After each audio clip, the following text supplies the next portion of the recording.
Warning, this podcast contains spoilers for a whole bunch of stuff.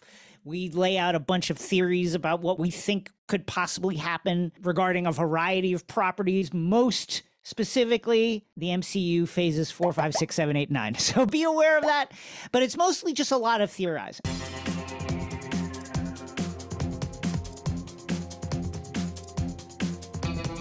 Folks, we're stepping out of the airlock into the Multiverse Saga to break down the massive, massive amount of stuff that Marvel Studios dropped on everybody's head at Comic-Con, plus some additional news. And let's start with Marvel Animation. So Marvel Animation panel was Friday, happened the day before the Hall H stuff.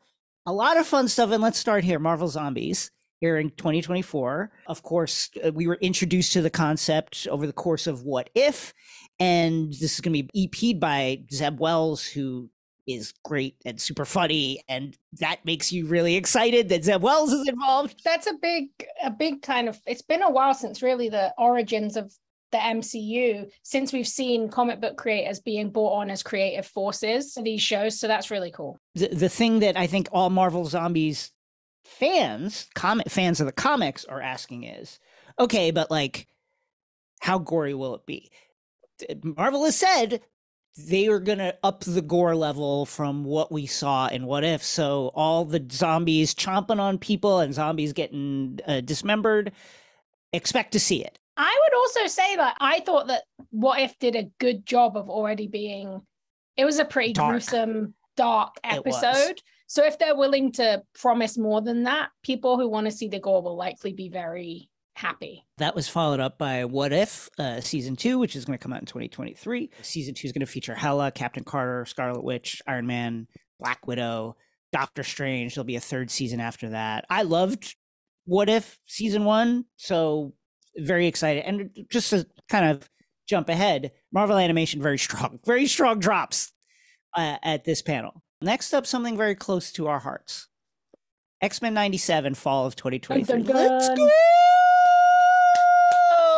Just hearing the soundtrack makes me very excited. It's all your old pals, Rogue, Gambit, Wolverine, Jubilee, Cyclops, Storm, Jean Grey, the Beast, plus Magneto in a nicely updated costume.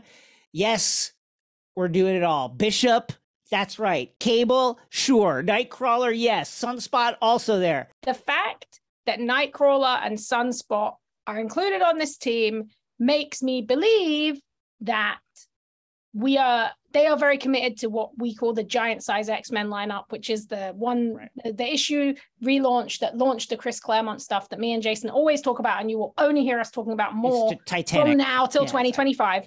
But yes, Nightcrawler and Sunspot here, that really says to me that we're going to be expanding out from that original team, which we've seen. And also, this is very interesting because this is, when we heard that theme in Ms. Marvel that we talked about a lot. Exactly. That is now known as, same as it was in the Doctor Strange, it's now known as the X-Men 97 theme. Whether or not it's actually going to be canon to the MCU, like, are these the same mutants? I'm not making a comment on that. But I do think they see this as a very important space to establish the characters who will likely be important going forward. I think this will be a primer. I agree with you. Let's just like wildly and irresponsibly theorize for a second, because I have a theory. I love to do There's two paths, right? Either it's canon or it's not going to be canon. If it's not canon, it's very simple. Like, this is just an extension of the 97 series. No big deal. Happens in some other multiverse if they ever wanted to bring plot points over, whatever. It's not part of 616. Then you say, okay, 30 years ago, back in the mid-90s, all this stuff happened. Then Professor X wiped everybody's fucking mind, and all the mutants went underground because they were like, we're tired of shit. We don't want to fight anymore. No more wars. We just want to live our normal lives undercover, yada, yada. Maybe, is that how they do it? I don't know, but that's a way they could do it. Yes. I think that's a great call, and I think this lineup is very interesting. I also love Bishop and Forge, so I'm feeling very catered to here.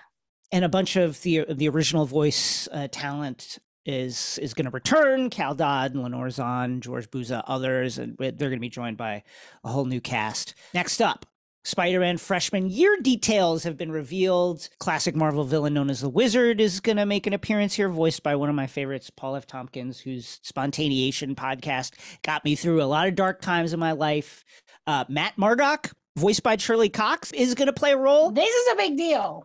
This is a big deal because, and I think Feige even talked about this, this is, just to briefly jump ahead, you're seeing Marvel kind of establish the things that kind of make up the texture of Marvel Comics, which is street level heroes, the Avengers level, like the big teams, be it X-Men, be it Avengers, whoever, and then the cosmic stuff, like 3 levels. So it's local neighborhood crime fighters, your kind of global crime fighters, and then your superheroes that exist outside Earth and in the galaxy at large. And I think something that's really cool about this is Spider-Man and Daredevil, those 2 characters are intrinsically connected in the comic books. And it's been harder. It's not only was it exciting to see Charlie Cox return in Spider-Man No Way Home, but that's a touch point to these 2 worlds that in the movies have never gotten to cross over before. So to have him there and to have Charlie Cox,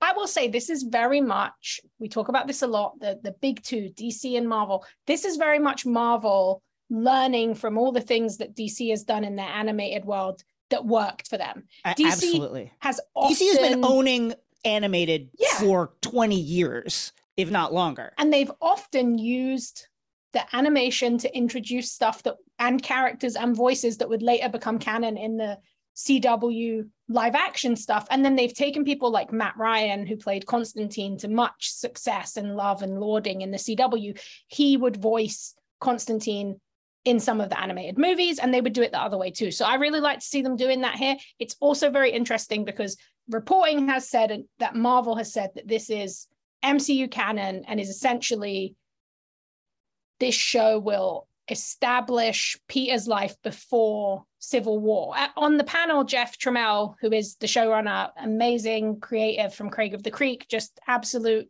brilliant. I was so excited when they announced him on this. And it's going to be, he says, Spider-Man Freshman Year is an animated series that follows Peter Parker on his way to becoming Spider-Man in the MCU. So take that as you will. But it sounds like with Charlie Cox being here, that to me sounds like this is going to be important. Now, here is the big news within that. Norman Osborn is going to be in this. That is, he will be Peter's mentor, which is a role that he has played amongst other roles, amongst many other roles in the comics. So there are questions about how this is going to work because it was confirmed that he didn't exist in the MCU, and how will this all work? We'll figure that out.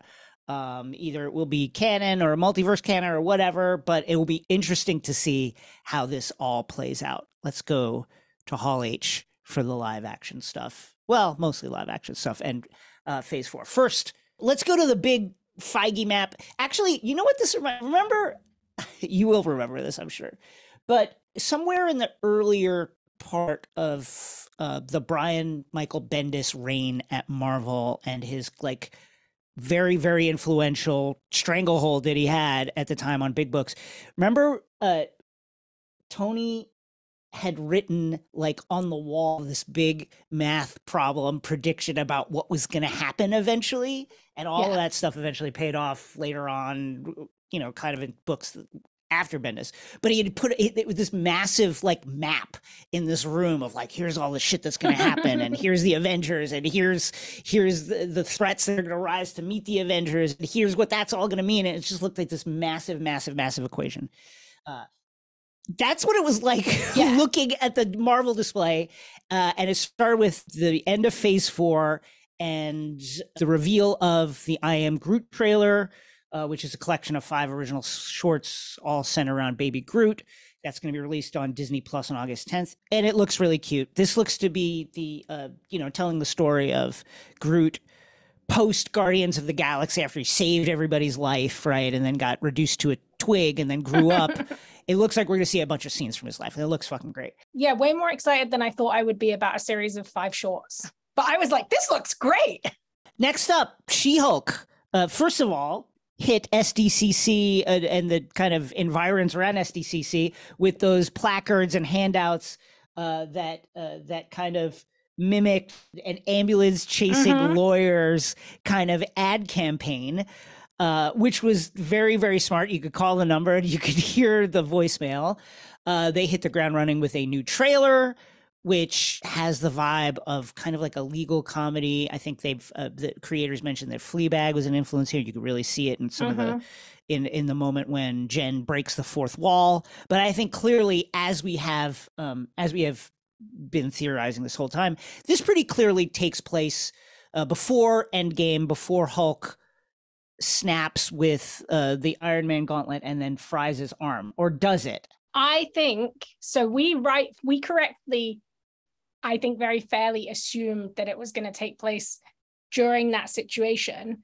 But my understanding from the trailer and a ET special feature today, the special feature showed Bruce and Jennifer getting into a car crash. And I think that is why his arm is in the sling. So they duped us. We thought it was and it seems like they're going in the ET featurette that they revealed today. Tatiana Maslany, who plays Jennifer, says she accidentally takes Bruce's blood, and then we see her hulk up at the site of the car crash. So I think it also reveals this new origin, which is they're in a car crash together and his blood gets into her open wound. That's my guess. Sounds delightful. But I think that's the situation. How do we think then that Bruce's arm has healed? Now, to be fair, I think the reason we think that his injured arm post Endgame was going to be permanent was because the Russos basically said that it was going to be permanent. That was, and in Shang-Chi he had retconned and change. He had the arm, so we were like, oh well, this makes sense that it will be before because his arm was fine. I can't wait to find out how that happens. This also teases the MCU introduction of Matt Murdock in the full suit, and this looks fun. I'm excited for this, and also X-Ray Vision legend Cody Ziegler wrote for this. My friend's fiance Dana Schwartz wrote for this, so I'm very excited on many personal levels to see this show. And also as well, just on a even more personal level, we were right about Daredevil being in this show. Yes, we were right. And we were right about it being a superhero of the week show where it looks like she's going to be dealing with a different powered person and their legal troubles. The Fleabag stuff is very smart. It also harks back to the most famous parts of She-Hulk, which is that she always broke the fourth wall. So I think they're really smart to establish that before Deadpool comes, because she was doing it years before Deadpool, So I think it just looked really fun. They did great stuff, like the placards they were giving out and the adverts. You could call a number and it would tell you a little bit about the show. And there's some really wild, I've been working very hard all morning looking at the trailer because there's a section where in the office, there's a wall of comic books, and I was finding out what all comic books were. Oh my goodness. One of them is a reference to our good pal Ghost Rider. Johnny Blaze. Johnny Blaze, the OG Ghost Rider, is one of those comics. Yeah, and there's also exciting. There's a poster in the ET thing that looks like a joke where it says Donny Blaze instead, but it's very blurry, so it might just be bad text, but I think it's a funny joke. There's a ton of really weird stuff. War Machine 19 from 1995, which has the Eidolon Warwear, which is when Rhodey gets this weird alien armor, and there's just a ton of weird fun things. Also, unlike most of the Marvel universe, and especially in the MCU, in the She-Hulk comics, comic books actually exist. And the fact that we're seeing that wall here is likely going to tie into the actual narrative of the show. So I think that's very cool. Up next, and this tugged at the heartstrings, folks. Black Panther Wakanda Forever, which is coming to theaters November 11th. They dropped the trailer, and I've watched it probably 15, 20 times. Yep. It's amazing for a lot of different reasons. Of course, this is going to be the movie that picks up after the passing of Chadwick Boseman, and all of that kind of emotion is present in the trailer. and is surely going to be present in the telling of this story and in your experience sitting in the theater watching it. Some really cool big news is Namor confirmed. We see him. He looks great.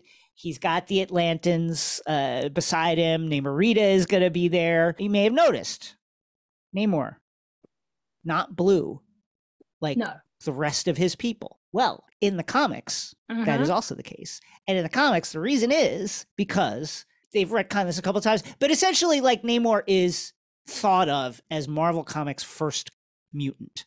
Yes. He is not like the rest of the Atlantean people. And by the way, it's not Atlantis. I forget the name. No. We they haven't said whether or not it's going to be Atlantis, but our general understanding and guess based on the vision of Namor that they've represented and the fact that the actor who's playing him is Latin American is that it's going to be this Mesoamerican inspired version of Atlantis. Also would make sense because Namor is very similar because of these constant hilarious DC Marvel battles with Aquaman. We saw Jason Momoa play Aquaman. They have very similar origin story of somebody who's human and somebody who is Atlantean coming together, falling in love, having a baby. So we're probably going to see a very big change here. And as you can see, another hint of that mutation that Jason talked about in the comics, as they, like you said, Marvel's first mutant, is the wings on the back of his legs, which we see here is when he's a baby. And we see this trailer was just, it blew my mind. Sumptuous. Just so many people have sort of come up to me or commented to me that they felt like the delay of seeing the trailer was because Marvel wasn't sure what to do post Chadwick's tragic passing. But I think that Ryan Coogler always knew what he wanted to do and has created something that is so intentional and feels so emotional and is just going to expand this world of... Yeah. Because it's not just Namor isn't the only new character introduced here. We get Riri Williams for the first time, Ironheart, and the introduction is so cool. And that's like, a friend of the pod, Eve Ewing, like that's someone who is so integral in bringing Riri to life in the comics. And to see that on stage now, and also in a story about going to Wakanda, something else that Eve wrote, it's really going to expand out what it means to be Black Panther, to be Wakandan, and Wakanda's place in the world, I think. And with Namor being introduced, it really establishes, I think, from here to phase 5, which we're going to talk about in a minute, this opens up and establishes a lot of the conflict that we're going to see. And especially if you look back to the comics where T'Challa is incapacitated in a coma and Namor arrives and he's beginning to set up the Cabal with Doctor Doom and Emma Frost and all these characters that we can likely see coming to the MCU soon. I think we can get a good picture of where we're going to go. As we can surmise from this trailer, we're going to see an on-screen depiction of the Atlantis-Wakanda War, which many of you have been asking about. Where can I read up on this? So not going to spoil like how it starts, but the inciting event, I think the important thing to understand is the bulk of the fighting of the conflict itself, which is tragic and is like, because the events kind of get out of control of both Namor and T'Challa in various ways. Like they just take on a momentum of their own, which makes it feel, and it's really a running B plot in Hickman's New Avengers series and the Time Runs Out arc. But the inciting incident happens in Avengers versus X-Men number 8 from 2012. That's going to be the thing that kind of kicks it all off. So if you're reading through the Hickman and you're like, oh, but how did this all start? They do reference it, but if you want to actually read where it starts, it's kind of it's an event that happens in the run up to the climax of Avengers versus X-Men. And I can't wait to see that, because that's going to be a conflict where Namor is a really interesting character because he is a hero, but he's also like not quote unquote, he's not like a Steve Rogers good guy. Yeah, he's become a hero, but he was originally a villain. He hates humans. He's an anti-hero, and then he has become heroic. He's attacked Earth many, many times. Yeah. He has a really interesting backstory with Steve Rogers Sue and Storm. with Sue Storm. Well, okay, so this is jumping ahead, but we know that Fantastic Four is eventually coming. Here's what's fun about Marvel, about Namor, Sue Storm, and Marvel Comics in general. There is a long-running subplot in Marvel Comics of Namor just being really, really hot for Sue Storm and not hiding it ever. Being like, listen, why are you with this nerd? You're a queen. You should be with a fucking king, which is me. I would treat you like the queen that you are. Now, Sue Storm is a family woman, obviously loves Reed, although he often ignores her. And I here's the thing. Nothing has ever, quote unquote, happened. I don't think. I need to go back and check. But there's a part of Sue that is more than flattered by the attentions that Namor places upon her. And I tell you what, if we get some really messy love triangle between Namor, Reed, and Sue in the MCU, I will be absolutely fucking delighted. I need it. I mean, also as well, like, the actor that they cast to play Namor is hunky, like Tenoch Huerta. They really made Namor a hunk. So I think the first thing that everyone was talking about is like, who are you going to cast as Reed? Because you have to make people believe that Sue would stay with Reed. Yes. And like the other, like, it's just a tease. But the other big thing in this trailer that everyone's talking about is like, there is a new Black Panther, even though we know that T'Challa has passed from the trailer, because we see memorials to him and we see people talking about their suffering and their loss. So, you know, we don't know, nobody knows anything, but we do know the comics. That's why you come to X-Ray Vision. So based on the comic books, especially the 2009 Black Panther series, which you can go out and check, and I think is very worthwhile reading because it includes Namor, it includes Shuri becoming Black Panther. I think in this movie, we will see something that echoes the story in the comics, which is T'Challa is in a coma. He's trying to heal. His current wife, Storm of X-Men fame, sadly, I don't think we'll see her here, but she suggests Shuri should take on the mantle. Shuri goes and sees Bast, the Panther god, takes the herb, and Bast is like, nah, you're too arrogant, you're jealous of your brother, you're not right. Shuri decides that she needs to sacrifice herself anyway to do the right thing, puts on this immaculate Black Panther suit, which I'm very glad to see that they've redesigned for the movie, it looks like, because it was very boob front heavy in the comics. And Shuri does this self-sacrifice, saves T'Challa and Storm, and then is recognized as the new Black Panther by the Panther God. So I think we could see something along the lines of Shuri going on her own journey to take on the mantle of the Black Panther in the wake of her brother's death, when I'm sure there will be a lot of bureaucracy around who is going to take on that mantle. I think we know Letitia Wright's performance in the first one was such a breakout that a lot of people had wondered if this was going to happen even before the tragic passing of Chadwick.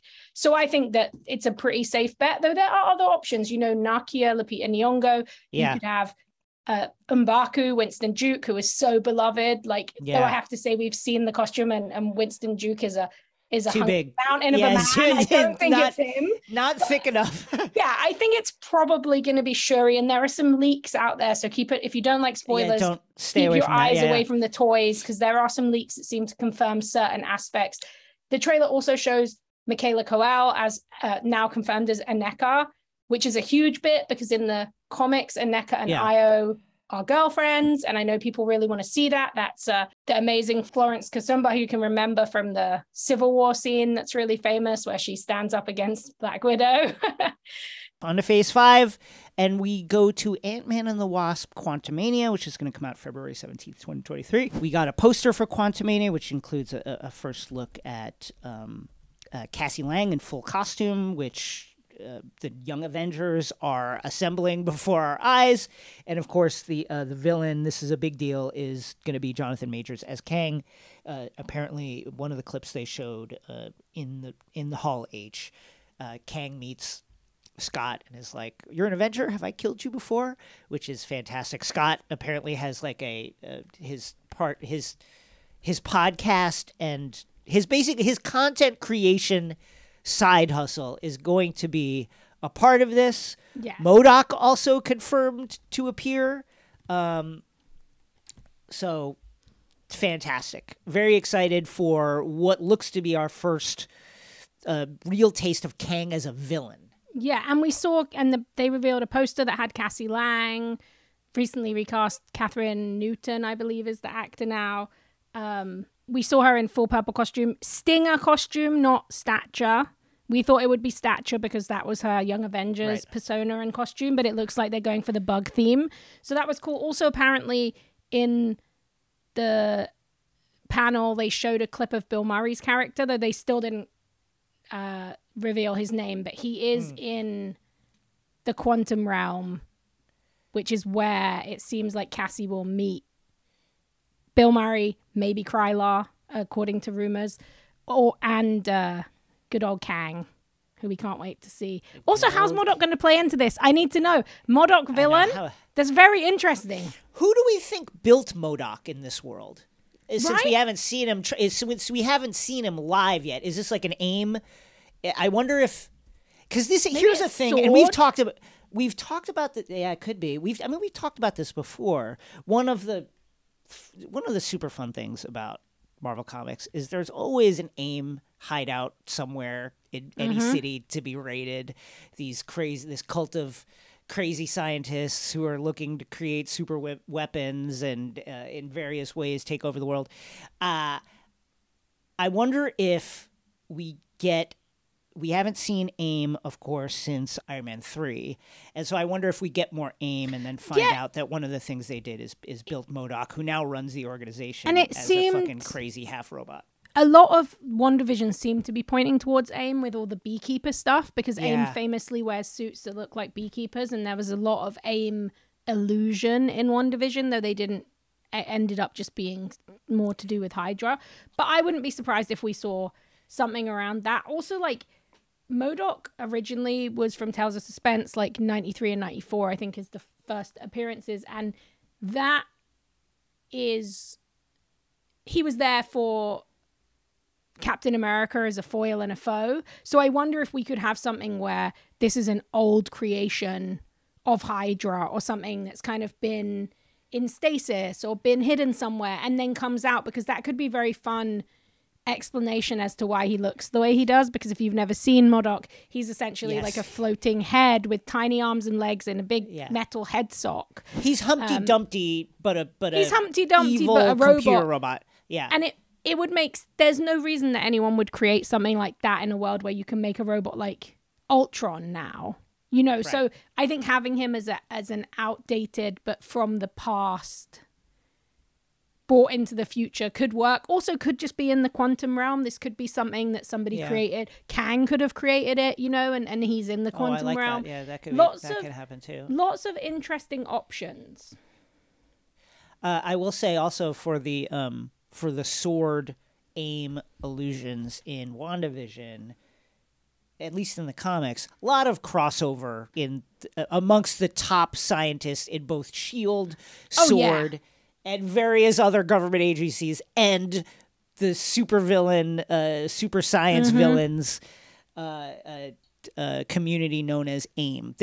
There's a lot of crossover, and a lot of ex-S.H.I.E.L.D. agents are active AIM agents in Marvel Comics. So I would not be surprised to see in live action members of SWORD or even ex-members of S.H.I.E.L.D. now out of a job joining AIM and creating this. That's actually, that's a really good point, especially because Marvel's really played around even with the connections between Hydra and S.H.I.E.L.D., as we know. So I think bringing in more of that confusion around who's part of what storyline and which scientists, especially SWORD, is definitely up in the air post WandaVision. And we're also, you know, we just saw Diva from Miss Marvel going rogue and being fired from the Department of Damage Control. So I think there could be space for a new kind of all-powerful group.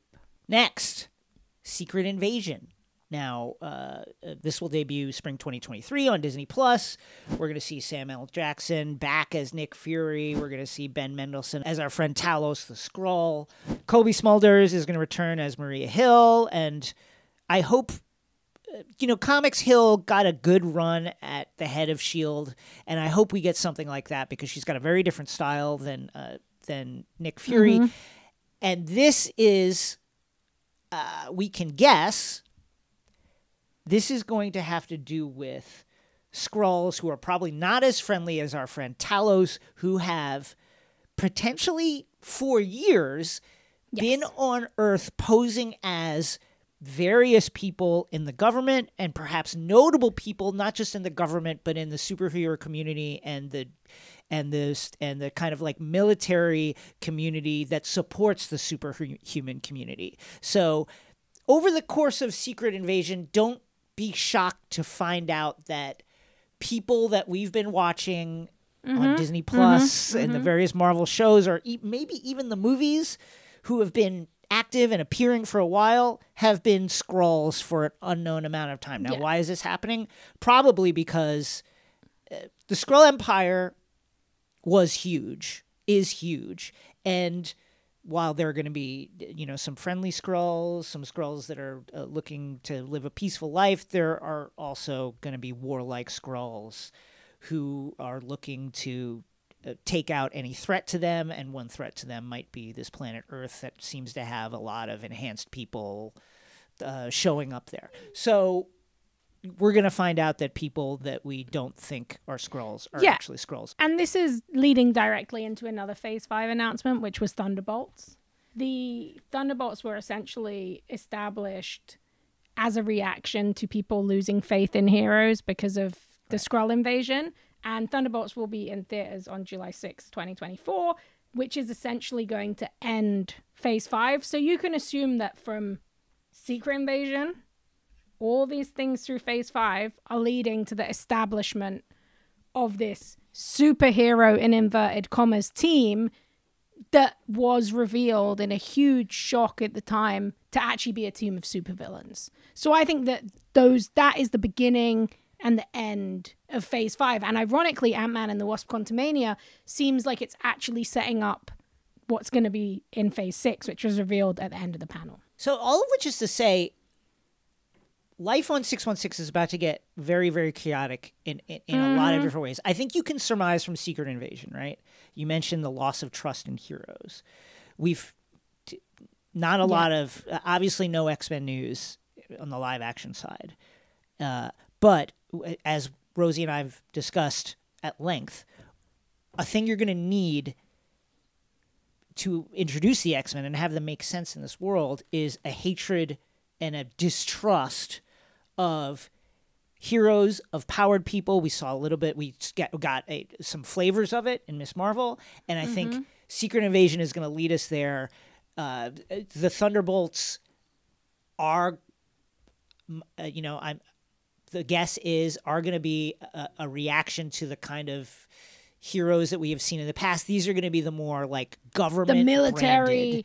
The military here are heroes, not these aliens, not these weirdos. These are going to be our super soldiers, our super spies that are going to be an answer to these uncontrollable aliens, uncontrollable, mutants, although nobody has really said that in terms of powered people yet, uncontrollable gods, etc. These are going to be the people that we control. Yeah, and we are going to know, as not only just comic book fans, but also as you watch Phase 5, I'm assuming that they're going to be using a lot of dramatic irony to allow the viewers and the watchers of the shows to know that the Thunderbolts are villainous characters. Whether or not they might have a redemptive aspect, like US Agent, that is someone we can almost assume is going to be. That is still a villainous person, These are Yelena. I'm like, put her on the Avengers. I feel like she's a good guy now. But you're right. I think she'll be part of the squad and then be like, I don't want to go this far, and I want to. So I think it's going to be that we're going to know that they're villains, even if they don't necessarily know. And I think it's going to be really cool. Next, Guardians of the Galaxy Volume 3. This is the final installment in this version of the Guardians of the Galaxy team. James Gunn debuted the Guardians of the Galaxy Volume 3 trailer there in Hall H. Former X-Ray Vision guest Chuck Woody came on stage as the High Evolutionary. Wow, truly my dreams. Opening the door, folks, opening the door to a potential live-action debut of Rosie Knight's #1 most wanted to see character. That's right, it's Bova, folks. The Legend of Mount Wundagore, Bova! As somebody who literally is now well known in the LA film critics scene as the person who screamed when they said Mount Wundagore in Doctor Strange Multiverse of Madness screening, I got so many messages. People were like, that was you, wasn't it? And I was like, yes, that was me. I could not be happier. This casting is stunning. It had been rumored. The costume looks amazing. The High Evolutionary is Marvel's maddest scientist. He debuted in Thor, which seems really unexpected in 1966, but from the outset when he was first appeared, he was immediately connected to Wanda and Pietro Maximoff. They were on the hunt for why their mutant powers were fading, and they were headed to Mount Wundagore. They're in a very brief few panels appearance, which is so funny because on the cover they're like Quicksilver and the Scarlet Witch in the most useless brief appearance of all time, and it became this huge part of their lore. In that, it's a Jack Kirby Stanley issue, so Wundagore is very much in the image of what we saw Chuck Woody wearing, this purple Jack Kirby-esque cosmic costume. So they're obviously going that way. It's very relevant to what the Guardians are doing, because this is also going to introduce Adam Warlock. He was teased in the stinger of Guardians of the Galaxy Volume 2, but in the comics, he's known as Him, and when he's in his cocoon phase, Him is found by the High Evolutionary, who names him Adam and raises him, and that is likely what we're going to see. And we should add, with the High Evolutionary, you laid it out there, with the High Evolutionary's connection to both genetic engineering, high-tech, super advanced genetic experimentation, and with their retconned many, many times, but still connection to Pietro and Wanda, here are more mutant. Somebody described it. Here's more mutant stuff. Somebody on my Twitter, and I forget who, and I'm sorry, described it as, even though there's no X-Men stuff, it's like evidence of a black hole. Yeah. You can see all the stuff, or you can't see it, but you can see all the stuff around it. And that's what the High Evolutionary's appearance is like. It's more evidence of this black hole that is the X-Men out. And it actually it's really smart to do it this way, right? Because to introduce him as a cosmic being first, and then to later explain his human origins, who he used to be, the story of the High Evolutionary, of Herbert, the man who wanted to evolve humanity and who did all these wild experiments until he met an inhuman scientist who'd gone rogue, who told him how to break the genetic code. That is in line with the comics. So I think Guardians of the Galaxy Volume 3, we'll see High Evolutionary, we'll see Adam Warlock, and then later on, as we get closer to the X-Men Black Hole, we will start to see more of those connections becoming clearer. More Phase 5. We saw the graphics, at least, on that big Kevin Feige, Tony Stark super formula map for Loki Season 2, Echo, The Marvels, Blade. Saw no footage, but I just can't wait. Ironheart on Disney+, Agatha Coven of Chaos, Captain America New World Order in theaters, and then this shocked me. This shocked me. When I saw the news, I yelled, Jason! Because I thought of you. It shocked me. Daredevil Born Again, spring 2024 on Disney+, and it's 18 episodes. So, what does this mean? I'll tell you what I think this means. We're getting a Daredevil. First of all, we're getting a Daredevil Netflix format series on Disney+. And irrespective of what the kind of like week to week adventures are, I think we're going to see a big old showdown with our friend Wilson Fisk, who was introduced to Disney Plus in the events of Hawkeye, the Hawkeye series. Daredevil Born Again, Frank Miller, David Mazzucchelli, simply one of the greatest comic arcs out there. Pick it up. Yeah. It's fantastic. And I can't believe we're going to see a version of David's, this on our screens. I can't believe it. I know we talk about Mazzucchelli's art all the time, but like, it's unbelievable. Yeah. This is a very seminal and controversial story. But the thing that is important from it is this is a story about Wilson Fisk, Kingpin, trying to destroy Matt Murdock's life on every level, on a personal level, on a business level, on a professional level, on a heroic level. That is what I think will 100% be translated. Now, what I'm very interested to see, they haven't announced that Deborah Ann Woll is coming back as Karen Page, but this is a Karen Page story, so she is coming back. That's my prediction. Big time Karen Page. Yeah. In the Netflix Daredevil show, they actually adapted something from Born Again in a far more empathetic and thoughtful way, which is Karen has a past as an addict. Now, in Daredevil Born Again, Karen falls into addiction and becomes a sex worker, and that's used against Matt by Kingpin. I'm very interested to see. I feel like you can't do Born Again without Kingpin exploiting Karen, but I wonder if what they'll do is to tie it into the Netflix. He will be using things from her past to try and destroy their life now, rather than seeing Karen fall off the wagon or go through the kind of horrendous things that happened to her in Born Again. I wonder if it will be Kingpin using things from her past as that personal way to destroy her. Similarly, one of the hallmarks of Daredevil Born Again, the comic version, is the appearance of one of the experiments that came out of the sprawling super soldier program. This is a extremely deranged, mentally unstable, psycho killer super soldier named Nuke, who has an American flag on their face. I wonder if we either A, get Nuke, the pill-popping, crazy super soldier who then goes on a rampage across New York as the Kingpin tries to draw Daredevil out, or if we get U.S. Agent First Daredevil.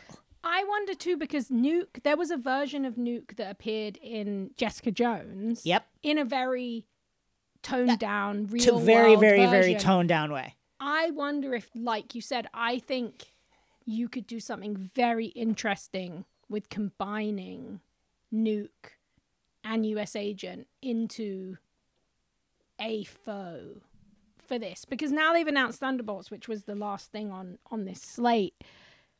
I believe that they will still pull the rug out from the viewer's feet, as they did with the Thunderbolts was sold as a superhero team, and then it was revealed in the pages of the comics that they were actually villains. And I think we could see something along the lines of that here, and having US Agent as an antagonist to Daredevil would be a great way of setting that up.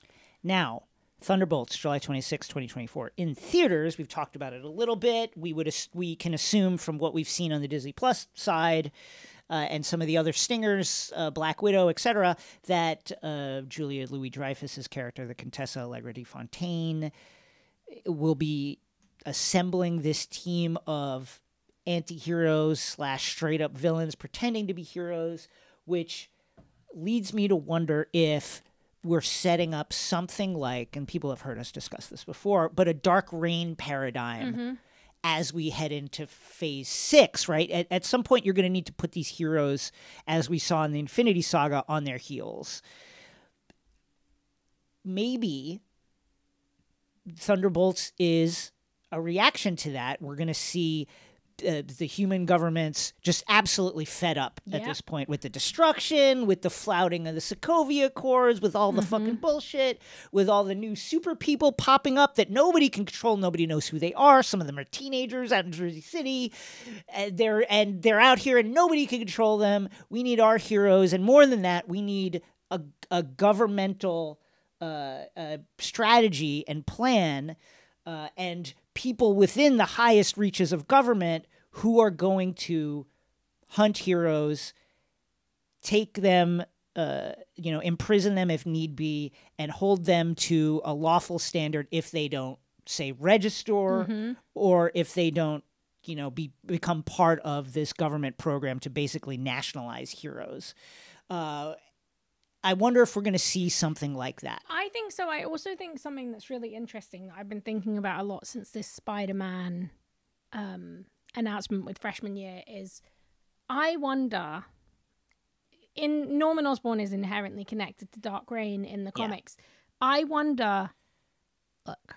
And Thunderbolts. Yeah, and Thunderbolts. Willem Dafoe as Norman Osborn in No Way Home claimed Harry doesn't exist here. Doesn't look. He was nice in some moments, but he's still the Green Goblin. I wonder if he was just lying. I wonder if he wanted to just protect whatever version of him and his son were on this earth. I actually think that could be very smart. Ever since Benedict Cumberbatch came out and said, I am not Khan in the second Star Trek movie. I don't believe him. Star Trek reboot movie. I don't believe anything any actor says because they got to say some stuff sometimes. They just have to. So take William Dafoe, the great William Dafoe's comments with a grain of salt. Phase 6 is the basically the climax of the Multiverse Saga. And it starts with Fantastic Four, November 8th, 2024. Big question here is, are they from an alternate dimension or are they from our dimension? Or how does this happen? But I can't wait to find out. If it's multiverse, I would not at all be shocked if the Fantastic Four appear in 616 because of the experiment that gave them powers, opened a hole to another dimension. Next thing you know, they're here and they're the Fantastic Four. Also, they're just in the quantum realm or the negative zone that somebody finds. Like, there's so many ways, and I think that makes the most sense for where we're at now, and the fact this is called the Multiverse Saga, and the fact that we have Kang the Conqueror. I don't think Marvel needs to do the whole, well, that, Captain America had retired, so then these people thought we'll go to space and try and become superheroes, or whatever version you'd have to retroactively do to fit them into the MCU now. I think a multiverse or Fantastic Four fits with the team, fits with the world, and would be really fun. I want to see the Fantastic Four as already established heroes. That's so much fun to see. And that movie will be followed up on May 2nd, 2025 by Avengers Kang Dynasty, helmed by Destin Daniel Cretton, who, of course, directed Shang-Chi and the Legend of the Ten Rings. This, if we can, using Infinity War Endgame as kind of a map, this is going to be the Kang wins movie. I would expect to see the Council of Kangs. I would expect to see Kang triumphant, and I would expect to see Kang put our heroes. I mean, honestly, I think Kang kills a lot of Marvel heroes just because of where we are in the evolution of the MCU. I think Kang is gonna end a lot of our heroes. I agree, and there's a comic book. It's really interesting. Both of the Avengers movies that they announced, we'll get to the next one yet, and it's another we were right reveal. but the Kang Dynasty, that's actually is the title of a comic book. As Marvel loves to do that, and it can be anywhere as directly taken from as Winter Soldier, which is so close to the comic, or it can be Civil War, which is much more loose, or it can be Infinity War, which is very different to the comics. So there is a storyline called Kang Dynasty, also known as Kang War, by Kirk Busiek with Alan Davis, Kieran Dwyer, Rick Remender, Ivan Reis. And the kind of general summation of it, which I think is very likely to happen in the MCU, is like Kang basically goes to the UN and is like, hey, I'm going to take over the world to save you from yourselves and stop every other bad timeline. So it kind of leans into the TVA of it all and what we've already seen. I don't think it's going to be directly that, but I do think it's going to be Kang coming, like you said, killing a ton of heroes and basically saying, you don't need them. I'm here now. Let's work it out. Let's see what we can do to... Because Kang's always coming at it from the idea, like kind of like Loki in the original Avengers, this like kind of benefactor. I'm going to be a terrible fascist leader who takes over everything, but it's going to be better for you. I promise. So I think it'd be really interesting to see. And I love that they announced Destin Daniel Cretton as the director for this. I think that is so cool. Because I was a big fan. Well, we were both big fans of Shang-Chi, obviously. So A lot of Avengers are going to die in this movie. Yes. And then they will be followed up by Avengers Secret Wars. So, listen, we've already seen some incursions. We've seen visualizations of incursions. We've heard them mentioned most recently in Doctor Strange and the Multiverse of Madness. We understand it's a thing that can happen. Over the course of Kang Dynasty, we're guessing the end of Kang Dynasty is going to be incursion after incursion after incursion, and the final kind of collapse of the multiverse into a single point. Avengers Secret War is going to take place in that single point, probably.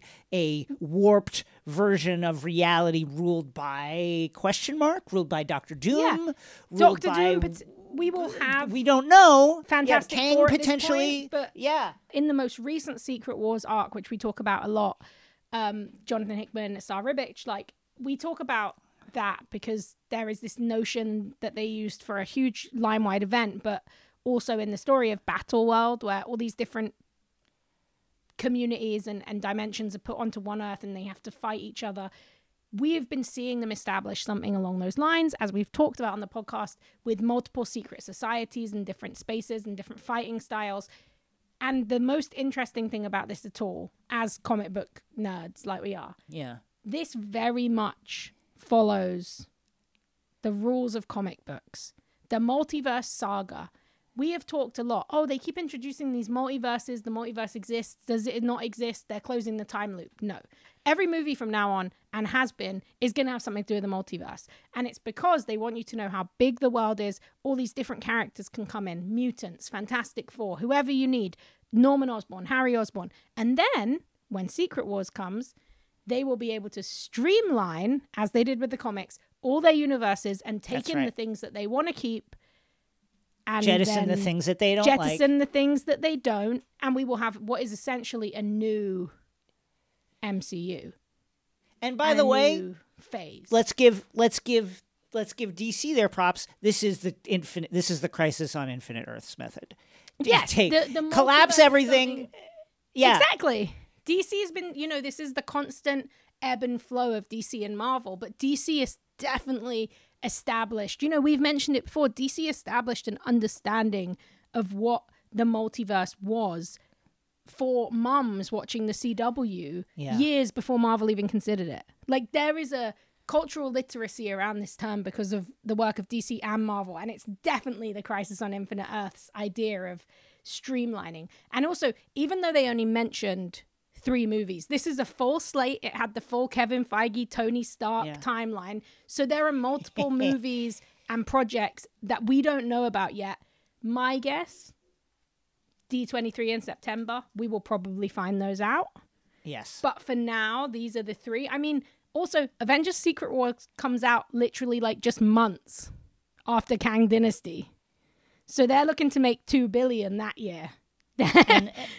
Now, we don't know who will even be on these Avengers teams. First, I should know. No. Let's read this quote from Kevin Feige talking about why only 2 Avengers movies, and at the end, basically, of the phases that were announced. Quote, we realize it's very different than phase 1, 2, 3, that there are more projects and less years, and therefore it didn't seem right to culminate. We're not going to culminate every 10 months in an Avengers movie, and each of the films themselves now has become quite big and are crossover events in many ways. And after the creative experience we had with Infinity War and Endgame, it felt like it was about capping a saga, saving back-to-back Avengers films for the completion of a saga, and that's really what we wanted to lay out. So let's just, again, get irresponsible fan casting-wise. Who's going to be on these Avengers teams? Who are we going to see here? Okay, so I Shang-Chi is going to be on the team. Yeah. I think that the Kang Dynasty is probably going to be a Thunderbolts, Dark Avengers team that's probably not going to do a very good job. And I would love it if the Thunderbolts get fucking wiped out by Kang. I think it could happen, and then a pseudo. I think that we're in an era. If we look at the movies that have been announced, there was an era of the Avengers just post Marvel Now. Which was a big line-wide relaunch in like 2012, went on. That's where Miss Marvel comes from. That's where the amazing Jamie McKelvey, Kieran Gillen, Young Avengers era comes from. I think there was an era of Avengers around that time which had Sam Wilson as Captain America, who we know is about to be Captain America in New World Order. Yep. Captain Marvel was on that team. Yep. Ms. Marvel was on that team. Yep. I think that I don't necessarily know that they're going to have someone as young as Ms. Marvel, but I think we could see a world where there's going to be legacy heroes. We could see a Monica Rambeau on the team, Sam Wilson on the team, Shang-Chi on the team, definitely Kate Bishop, Hawkeye.